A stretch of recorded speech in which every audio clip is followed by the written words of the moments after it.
Alrighty, out as Perry Riley, foot. Did not practice. Would have been Stephen Paya, Jerron Johnson, Jason Hatcher, Chris Thompson, shoulder, and Andre Roberts, knee. Limited would have been Carrier, ankle, Will Compton, shoulder, Keenan Robinson, shoulder, and Deshaun Golston, hamstring, knee, wrist. Full would have been Everett, Dunbar, and Hall.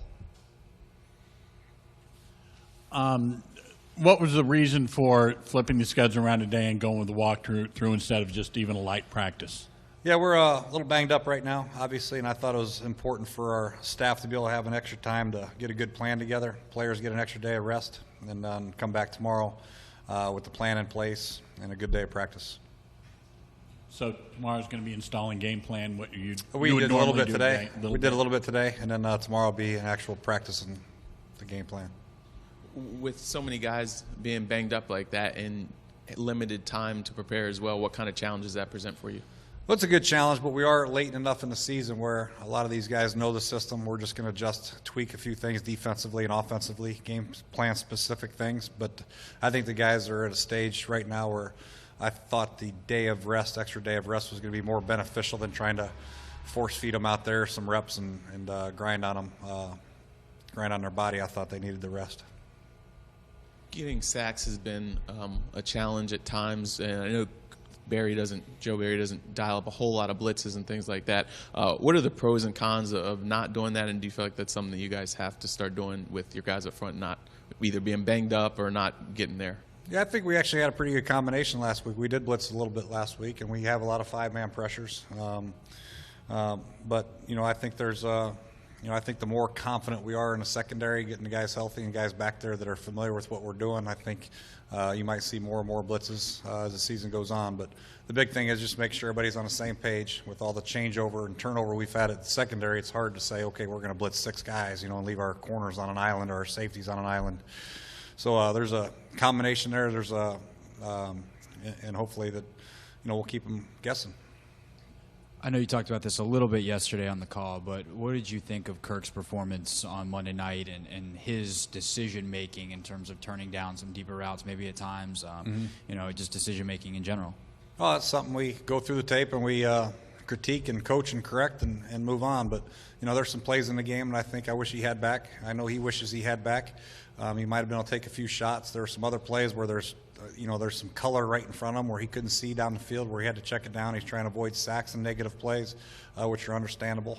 It's all a growing process for the quarterback, and it's easy to have the clicker and say, hey, you should throw the ball here, but, you don't feel that guy right in your face, with the clicker. So just understand the concepts where we're trying to go with the ball, the shots that are there, try to take a couple more a game, and we'll go on from there. But overall, he played okay. Just, nobody really on offense had an exceptional game.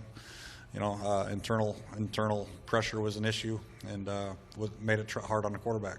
And then your backs running the ball, it seemed like they cut back very, very quickly a lot of the times. Obviously, the blocking at times has been spotty. Is that a trust issue between the line, the backs, and do you wish they would kind of go as the play is designed a little bit more, even if they wind up cutting back, but at least press that front side a little bit harder? Yeah, both. There's times throughout the season that they have cut it back probably too quick, and there's times where the penetration has made them cut it back, and they've made the correct reads. But it's something we work every day. We run the outside zones and different type of schemes and trying to press the point, trying to press the line of scrimmage and make your cut necessary based on what they're doing. And sometimes it's too quick, sometimes it's not quick enough. But overall, I think the backs are running hard, but we just got to do a better job of blocking point of attack and getting the backside cutoffs too. You can't. Obviously, Tom Compton's a better blocking option than Jerron Ham or maybe even Derek Carrier. But how do you do that balance of basically taking a receiver out of the game, only going with 4 eligible receivers, and almost I believe it's around 75% of the time when he's in the game, it's a running play, tipping that off to the defense. How do you kind of balance all that out? Well, the 25% makes it very good then. It's hard. It's hard. You lose Niles and Logan, and there are blocking tight ends, so to speak. We didn't get Derek till late, but if you want to run the ball and you need a tight end a lot of times, you know, and there are some plays where we don't have to have a tight end. We can split out the tight end and try to get the box in our favor count-wise and try to gut the defense that way. But, you know, when we need a tight end at the point of attack, some of the runs that we like to run with the double teams and all that stuff, we need a tight end that can hold it, and Tom's proven he can do that. But it is tough because you lose an eligible receiver, and it's not something we want to feature, but I think 10 to 12 plays a game I think would be a good number for him moving forward, either out of with him as a tight end and DY as a fullback, or with him as a tight end, Jordan Reed or Carrier now as a tight end.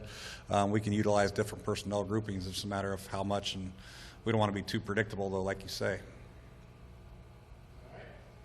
Yeah. Are you satisfied with your options at center? I mean, are you picturing sticking with Laribas for the rest of the season? Is De La Puente making progress, or is he, in your mind, just there in case of calamity? Well, he's a backup center right now, and he's pushing Josh, but Josh is our starter, and he's going to continue to be our starter. You know, obviously if an injury happens, and De La Puente will be in there, but right now we're still working with the offensive line, all of them. You know, the internal offensive line, both guards and center. We got to continue to get better with them together, getting the calls and getting up to the right people and being a little bit more firm inside. It wasn't all on Josh. You know, some of it was left guard, right tackle, back, whatever. But I think Josh is doing okay to keep his job. Quick follow-up. How has Josh been with the communications and the signals, the snaps on the road in particular?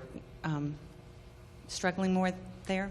I think the communication is getting better. The more he plays, I think he's doing a much better job with the communication part of it. The snaps haven't been an issue. We're not an issue Monday night, so that's a good thing. But on the road, last time we played on the road, you know, he had a couple bad snaps. But we don't anticipate that happening again. He's improved his snaps quite a bit. Communication's been good.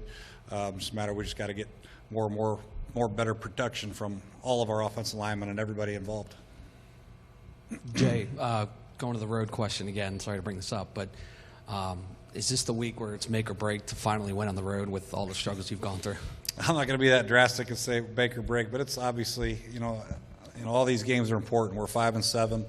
Giants are 5-7. Eagles are 5-7. So obviously the importance of this game is big for all teams involved in this race. So we understand our struggles on the road, and we have to address them. We have to address them head on and go compete against Chicago. Jay, back to the injuries real quick. The MRI show anything for Chris Thompson or Hatcher that gives you concern that they could not be available Sunday? Hatcher's MRI was positive. It's just a matter of getting his strength back, you know, and that's the issue he has. Thompson's had a tear in his labrum. That's a concern. He can play with that possibly if he has enough strength or the swelling and the pain goes down. So we're concerned about Chris a little bit. Do you anticipate him being able to practice at all Thursday, Friday to test it, or is that something that waits? Yeah, probably not tomorrow, maybe Friday. We'll see how he's feeling.